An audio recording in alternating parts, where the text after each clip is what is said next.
I don't want to make a mountain out of a molehill when it comes to the starting quarterback position for the BYU football program, but the way that Kalani Sitake decided to shut down all chatter about it in his press conference, quite forcefully, might I add, leads me to think there might be some more question marks about that position group than originally thought.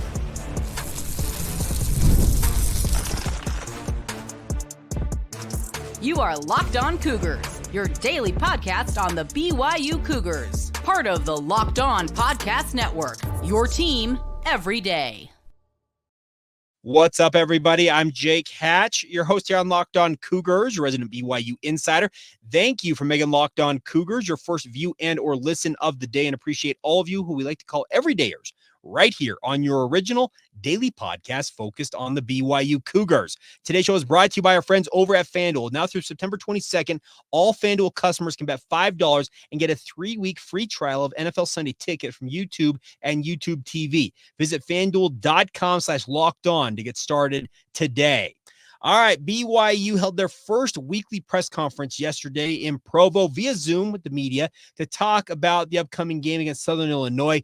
And quite literally from question one, asked of Kalani Sitake, I actually asked the question and said, Kalani, are you ready to announce who your starting quarterback is going to be? And he said, nope, we are not doing that. And the rest of the day, that set the tenor for quite literally the rest of the press conferences that were held with the media. Also, Coordinator's Corner that Greg Wrubell hosts on BYU TV and BYU Radio.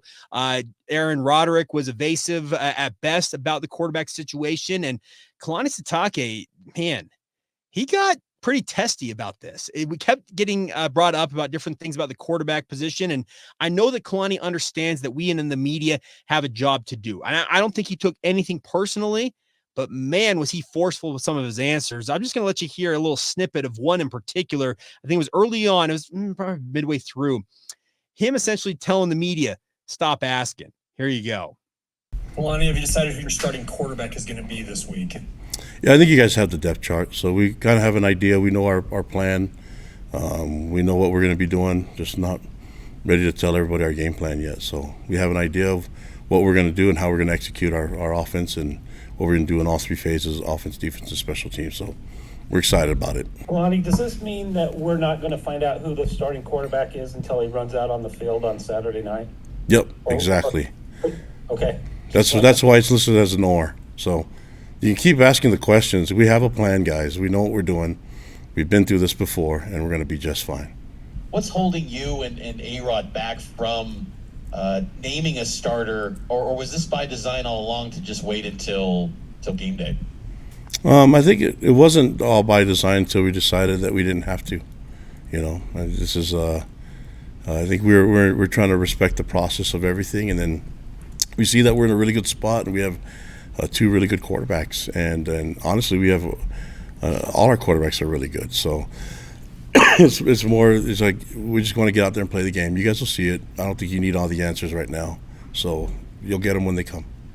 There you go, Kalani Sitake, and he got testier and testier as the day wore on, as it were, when it came to that press conference. Later on, he essentially said that you guys will know when you need to know about the starting quarterback position for BYU.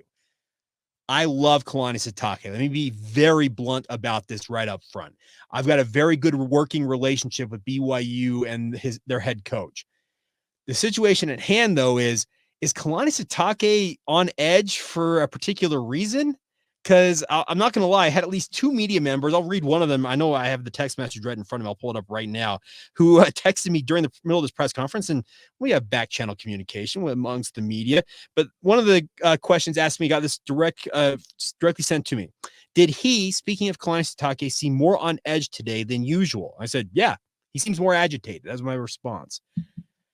I don't know if it was Kalani Sitake being on edge and he's worried about his position, worried about his offense, worried about his football team going into this game against Southern Illinois, or if he simply missed breakfast and he was, a little hangry, Hangry. And I know all about hangry. I've got family members and I love them absolutely to death. But when they get hangry, they get unreasonable. And I'm hoping it's more of the latter with Kalani Sitake. I hope maybe he just had a bad breakfast and didn't agree with his stomach and he was upset about that. Or like I said, he maybe skipped the meal And it was that time for him to get some food in him. And obviously, that whole commercial about, hey, you need a Snickers, that type of situation. Because quite frankly, if BYU is this worried about their quarterback position going up against the Southern Illinois Salukis, and be it far from me to denigrate SIU, but they are an FCS program. BYU has a sterling 18-0 record in their history all time against FCS level programs. BYU should be able to go out and handle their business against the Salukis. I know that they're ranked 11th in the FCS preseason poll. Yes, I know that they've made it to the second round of the FCS playoffs the last 2 seasons running. Yes, I know that they have beaten FBS teams, speaking of Northwestern in 2022 and Northern Illinois last year, in terms of notching FCS versus FBS upsets the past 2 seasons. They are a formidable FCS team. But if this is causing Kalani Sitake this much heartburn and this much consternation about his football program, that he has to seemingly play cat and mouse with the media about his quarterback position, he's got a lot bigger things, a lot bigger fish to fry, as it were, because if he's this on edge against Southern Illinois, what's next week against SMU going to look like? What's going to look like when BYU heads to Laramie and the Wyoming Cowboys the week after that? Heaven forbid, what happens when Kansas State, who is right on the heels of Utah as one of the favorites in the Big 12, will open Big 12 play against the vaunted Kansas State Wildcats? How on edge is Kalani Sitake going to be when that comes about if he's this on edge right now? So once again, I sincerely hope it was just Kalani needing to get some food in him and he was back to being his jovial old self the rest of the day. But I just look at this. BYU should be able to handle SIU no matter if it is Jake Retzlaff or Gerry Bohanon starting for BYU. I am firmly saying it right now. I've said it since last Friday on this podcast that Jake Retzlaff will be the starting quarterback for BYU. I believe that is to be the case. And Gerry Bohanon, if BYU does what they need to do against the Salukis, very well could see a lot of action in this game, even if it requires him relieving Jake Retzlaff.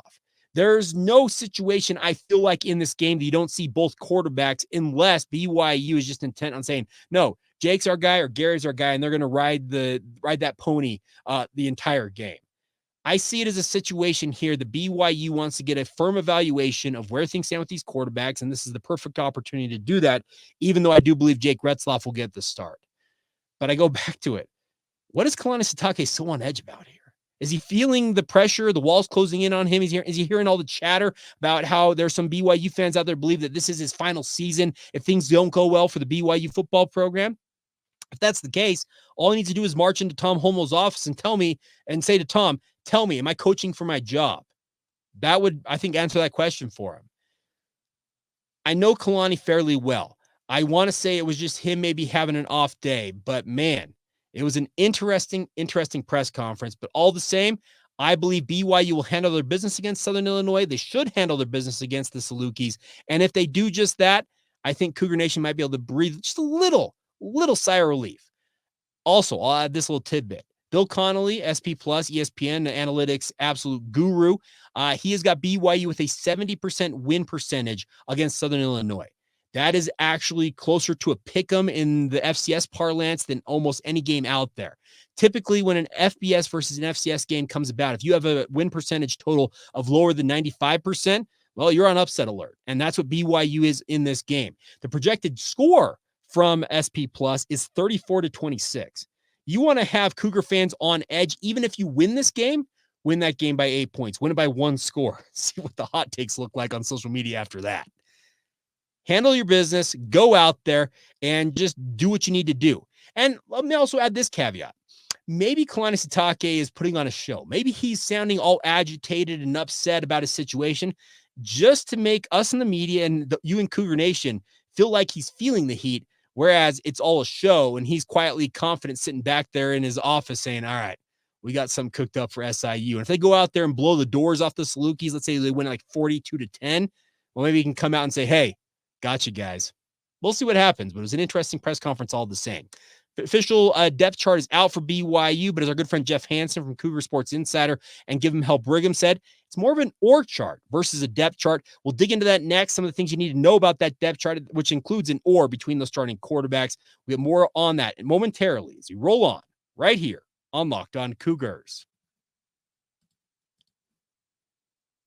Today's show is brought to you by our friends over at 5 Hour Energy. Now, 5 Hour Energy is here for you guys, no matter what you need to do in your day. A lot of us are tired. It feels like we hit a wall in the afternoon. If you're tired after lunch, you're not alone. In fact, research shows that more than 70% of us hit the wall after our lunch. Let a 5 Hour Energy shot help you leap over that wall instead of crashing into it and help you get through the rest of your day with energy and, as our good friend Ben Criddle likes to say, vigor. 5 Hour Energy shots give you the feeling of alertness and energy you need to get in the zone and get through whatever you need to handle on a daily basis. And with zero sugar and a convenient portable size, it's the perfect pick-me-up for getting stuff done. 5 Hour Energy website is flavors galore: watermelon, tropical burst, grape, berry, and a whole lot more. Essentially, it's a flavor for everybody. Try them all. On the site, you even have the option to build your own 12-pack or 24-pack with your preferred flavors. You choose the flavors, and it's delivered straight to your door. So right now, go to 5hourenergy.com. That's the number 5hourenergy.com and get some 5 Hour Energy product today. You can use our promo code LOCKEDONCFB to receive 20% off your order. This offer is only valid until September 30th on one order and cannot be used with other promotions. The code is also not good on subscription orders either. So there you go. That's some of the caveats there. But go to 5 Hour Energy today. Use that promo code LOCKEDONCFB and get the 5 Hour Energy you need to get you through your day. Thank you once again for making Locked On Cougars your first listen of the day. If you have not done so already, check out Locked On College Football as your second listen today. Get caught up on all of the news in the offseason talking points for the upcoming season, whether it's the SEC, the ACC, the Big Ten, or as BYU and the Big 12. You can check all of it out on Locked On College Football with Spencer McLaughlin to get you covered and get you caught up on everything you need to know about college football going into week one. Check out Locked On College Football on YouTube or wherever you get your podcasts. And of course, it is a proud part of the Locked On Podcast Network, your team every day. All right. BYU's depth chart is out. Now, Jeff Hansen is right. It's got a lot of horse on it. And I'm actually kind of surprised that BYU did what they did with the oars that they put on that depth chart. But I also understand, going back to our previous conversation about Kalani Sitake, why they are doing it. BYU wants to make SIU prepare for every inevitability, every probability, everything under the sun they possibly can muster from their vantage point. I completely understand it. Do I completely agree with it? Not really, because I look at it as saying, you know what, this is an FCS team. You don't really have to hide that much, but it's college football. And until there is essentially I don't know how you say it correctly, a uniform way of going about depth charts, injury reports, and the like, whether that comes down from the NCAA, more likely from the conferences, because I know the Big Ten and the MAC are requiring game day availability announcements. Now, Texas Tech has kind of bucked the trend nationally. They actually put out a release yesterday with essentially an injury report that had guys out for the season, out for the game this coming week for their opener against Abilene Christian, and also guys who are questionable for the game against Abilene Christian. That, man, that's revolutionary. The day that Kalani Sitake does that, I will be absolutely floored. And it's nothing against Kalani. It's nothing against BYU. It's a competitive advantage, the way that they've gone about things. But the depth chart for BYU has a few notable things, and I want to note them. So obviously, Jake Retzlaff and Gerry Bohanon with the oar at quarterback. No QB3 listed. That was interesting. Whether it's McKay Hillstead or Trayson Bourget, it's anybody's guess. Now, we also have oars between the running backs. LJ Martin, Hinkley Rapati are your top two in terms of co-starters, with Miles Davis and Pokai Haunga as the backups. They have the oars there. I'm not surprised by that. I think that BYU is quite literally going to play all four of those running backs. There's no reason to run LJ Martin 30 times against Southern Illinois and risk an injury to him in that game. Let him get in there. Let him get some run maybe in the first and second quarter. By halftime, you have him cooling on the bench over there while guys like Rapati, Davis, and Haunga handle the rest of the load. The other one that I saw a couple of you point out on our Locked On Cougars insider group in terms of your reaction was the wide receiver position. There are 8 receivers listed with a bunch of oars there as well. Chase Robertson, JoJo Phillips, Darius Lasher, and Keelan Marion with an oar there, and Cody Epps and Parker Kingston. I'm urging you, do not be surprised with those 6 names in particular being listed there as the top 6 receivers for BYU. Fesi Sitake's history and BYU just overall under Aaron Roderick's tenure suggests they will play essentially a 6-man rotation at wide receiver. And those 6, they are truly the best 6 on BYU's roster. And they are the top returning production from that unit outside of Keanu Hill, who is BYU starting tight end. So I look at it as you know what? This is actually, I think, shaping up where BYU is going to have a bunch of bodies that will throw at opposing teams. And fingers crossed, knock on wood, everything you need to do to muster good juju. BYU stays healthy. They have got a ton of depth, and that's depth that they did not have a season ago. And that obviously is a positive. On the offensive line, you have 4 established starters: Caleb Etienne at left tackle, Waylon Lapuaho at left guard, our good friend Connor Pay at center, and then Braden Kime at right tackle. There is an also at right guard. Sonny Makassini and Austin Leusa are competing there. Wouldn't surprise me to see them rotate in this game. I saw it on social media. I don't remember who put it out there. And if you see this podcast and you were the one that put it out there, I apologize for not giving you the direct credit. But somebody, I saw it, and I wish I would have bookmarked the tweet. They said that based on the oars they were seeing on the depth chart, they're saying, you know what, BYU's approaching this game against Southern Illinois as if it's a preseason NFL game, and they really are having open tryouts in this game. And that very well could be the case. BYU may be looking at all options, getting a feel for which guys are most deserving of playing time, and it's the perfect time to test that out.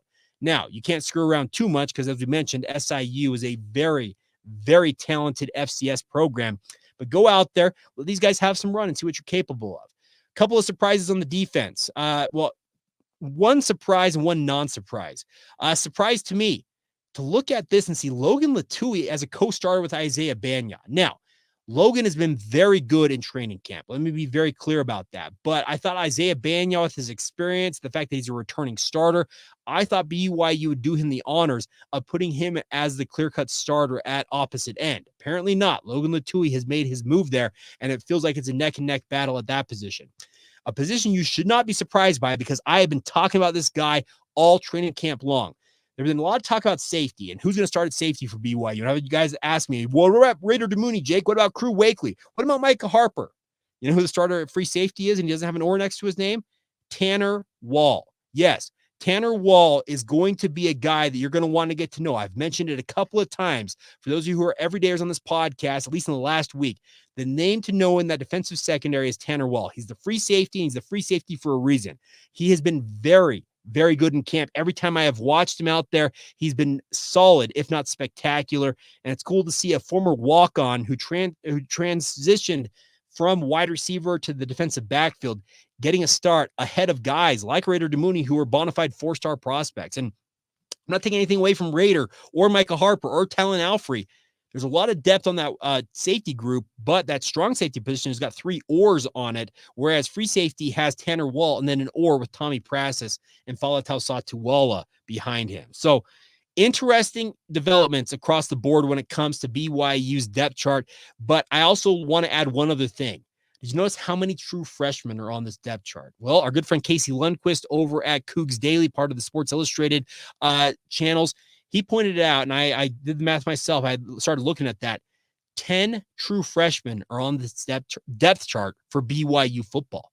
That is a very, very cool thing to see. Now, I think it could freak some of you out thinking, well, Jake, they're going to be relying on these true freshmen to make up significant portions of their depth this season. Yeah, that could be a little bit scary under the circumstances, but also understand BYU had their best recruiting class to date under Kalani Sitake, particularly on the defensive side of the football. That talent is manifesting itself and showing itself early on in this season. And that is a positive for the future of the BYU football program. That means if you can retain that talent, continue to hone its craft, develop it, and let it grow at the pace you hope it grows at, those are guys that are projected to be the stalwart defenders and stalwart players overall for future BYU teams in 2025, 2026, 2027. And that sets you up to have some bedrock players you can build around, especially on defense. I look at Tommy Prasis. I look at Falatau Satuwala. That's cool to see them being the co-backups at free safety. You also look at guys like Viliami Pua. You look at guys like a Reiner Swanson at tight end, Pokai Haunga at running back, Cody Hagan, Tei Nakua. Who else was on that list? Ephraim Asiata, Tommy Prasis, Jonathan Cabea, and Trey Alexander at cornerback. All of these guys are going to get an opportunity to make an impression for the BYU football program, and that bodes very, very well for what BYU's evaluation was of these players and bringing them in and giving them an opportunity to compete. I know that some veteran players may lose playing time to these young players, but that's the simple nature of this game. If you cannot be the best on the field at your position, BYU has to play the best players available. There's just, Kalani said it before, and he'll say it again 1,000 times. Best players play, and that absolutely has to be the case. Loyalty to a veteran, etc., it's all good and dandy, but in the circumstance BYU's in right now where they need to win games and win them right now, you got to play the best players, and that bodes well with those 10 true freshmen making up parts of that depth chart for BYU. There's a lot of talent in the wings for the BYU football program, and given the adequate time to develop, and obviously, hopefully they stick around. There's the transfer portal out there and the like, but so long as they stick around with the BYU football program, that is a very, very positive thing, and that as you project forward for the BYU Cougars of something you can say, okay, they know what they're doing when it comes to the recruiting game. Now, can they elevate that just a little bit more and bring in some even more talented players? Well, then you're cooking with grease, as they like to say, and that'd be a really, really fun thing to track in the coming seasons for BYU and Kalani Sitake. All right, we'll finish up today's show. We've talked a lot about Kalani Sitake on this program. We're going to finish it up with Kalani Sitake. Is he a mid-tier coach nationally? Well, one national publication thinks so, and we'll try and make heads and tails of that as we roll on right here on Locked On Cougars. Today's show is brought to you by our friends over at Ultimate GM. They have a brand new game called Ultimate College Football HC, and it's an incredible mobile game that allows you to get in the nitty-gritty details of being a college head coach. For those of you who play EA Sports College Football 25, think of this as like kind of the dynasty off the field stuff when it comes to being a head coach. The best part is you can be in control of everything with regards to your program, even BYU, if you want to do that with our friends over at Ultimate College Football HC, From recruiting players, hiring coaching staff, to overseeing training camps and handling the school scholarships, you control every crucial detail of your program, and you also get the chance to call the offensive plays on game days as well. And your strategy will not only determine the success of your football season, but also will shape the future and legacy of your program as well. Go play Ultimate College Football HC, and it's completely free, has no ads, and was 100% playable offline. You can play on the go as you want, when you want, and have some fun with it all. Of course, we have a special offer for all of you Locked On Cougars listeners. Use the promo code Locked On CFB, all caps inside the game, to receive a free boost to your program. Make sure to take advantage of this perk, as it will get your team off to a strong start. Once again, it's the promo code Locked On CFB, all caps inside the game. To download the game, just visit ultimate-cfb.com. That's ultimate-cfb.com, or look it up on your various app stores. That's Ultimate College Football HC, you can begin your coaching legacy today. Today's show is also brought to you by our friends over at Ibotta. Now, I am a guy who's a dad of 3, and I can tell you this much: I spend a lot of money on a lot of stuff for my kids and my wife, and I don't complain one iota about it, because I know that Ibotta helps me get some cash back on the back end. It's obviously still summertime. It's barbecue season. You may have been traveling all summer long trying to buy all the trinkets and knickknacks and all the must-haves you need for those vacations. Well, you could have been saving some money with our friends at Ibotta. It's a free app that helps you earn cash back every time you shop. Earn on hundreds of items, from groceries to beauty supplies to even toys, at thousands of retailers nationwide. And the best part is you make sure you're beating inflation no matter what you're purchasing. Right now, Ibotta is offering all of our listeners $5 just for trying Ibotta by using the promo code LOCKEDONCollege when you register. Just go to the App Store or Google Play Store and download the free Ibotta app to start earning cash back and get that $5 gift using the promo code LOCKEDONCollege. That's IBOTTA in the Google Play or App Store, and use that promo code LOCKEDONCollege for that special gift from our friends over at Ibotta.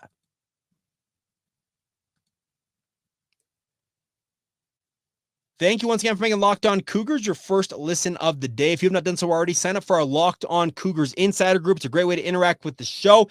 Get your opportunity to win BYU tickets. I have a pair of tickets I purchased for podcast listeners, but it's a perk we've reserved for the Locked On Cougars Insider Group. If you want to have a chance to go out and watch the Cougars take on Southern Illinois this weekend, join our Locked On Cougars Insider Group and get in the mix today. You get a 14-day free trial, just $5 a month afterwards to support the podcast and get updates of what I'm hearing about BYU football. For example, yesterday morning, Locked On Cougars insiders knew who BYU's 14 captains were hours before the official announcement came from BYU. Comes to your phone in the form of a text message. You can interact with me one-on-one via text message as well. So sign up today. You click on the link in the show notes below, whether you're watching this on YouTube or wherever you get your podcasts, and join us on the Locked On Cougars Insider Group. All right. The Athletic has done a really, really good job covering college football top to bottom. I absolutely love the fact that they cover college football as heavily as they do. Well, Chris Vannini and Bruce Feldman, two of my favorite writers over at The Athletic, came out with their coaching tiers for the 2024 football season. Now, what this is essentially is breaking down where each head coach nationally fits in the pantheon of greatest to worst coaches. And there are 7 tiers that they have listed here. The top tier are national championship winners. There's quite literally only 2 members of that championship tier, tier 1 as they call it. Those are Kirby Smart and Dabo Swinney. Well, when you got national championship like they do in their trophy case, guess what? You get to be near the top.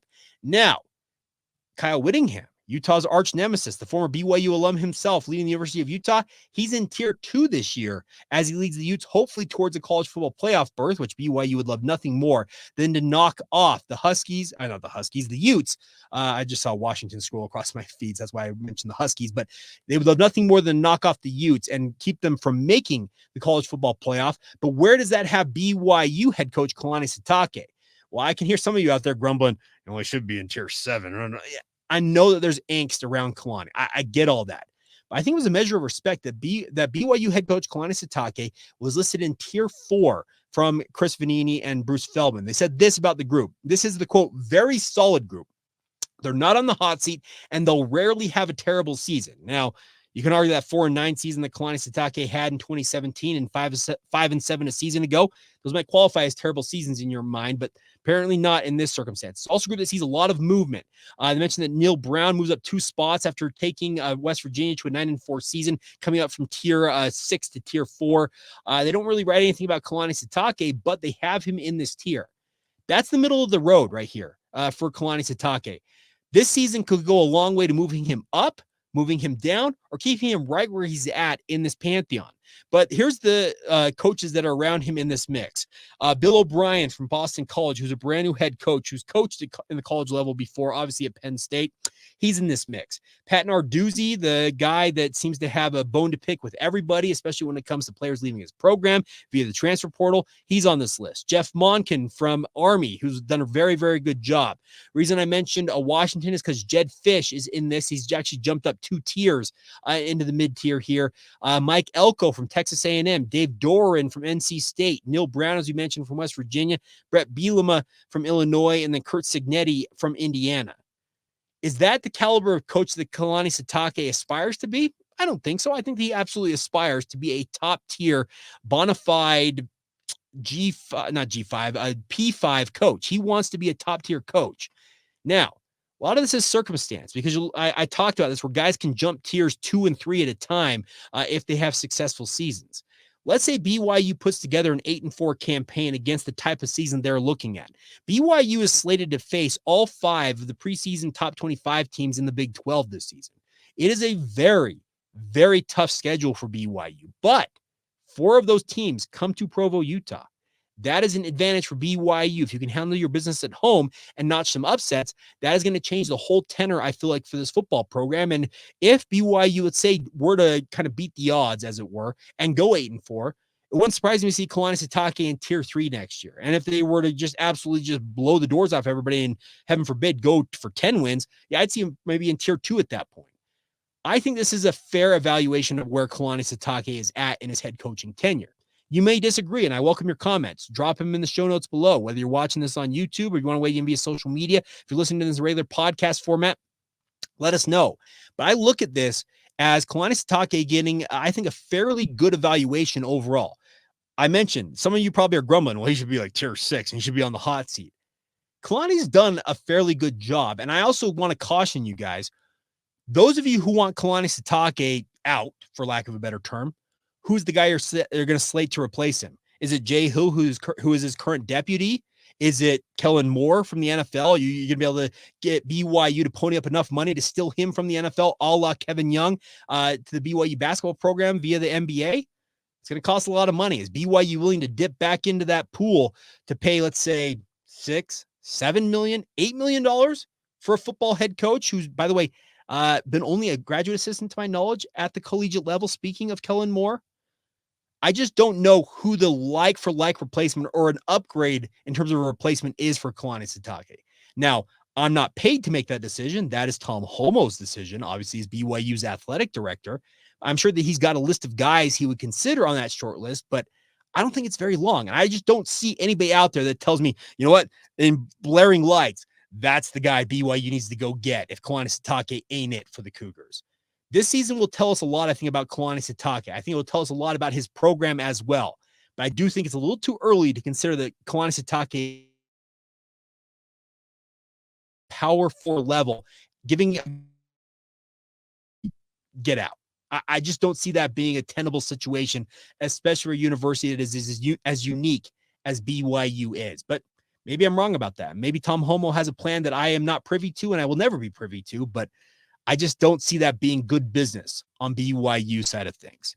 All right, that's where I'll leave it for today's show. Coming up on tomorrow's show, we catch up with Connor Pay, talk about the season opener, talk about what he expects to be different for BYU this season. So stay tuned for that. Obviously, we'll be out there at practice later on this afternoon with media availability, so notes to come on that as well. So until tomorrow, everybody, thank you once again for making Locked On Cougars your first listen of the day. And of course, thank you to all of you who are everydayers with us right here once again on the Locked On Cougars podcast.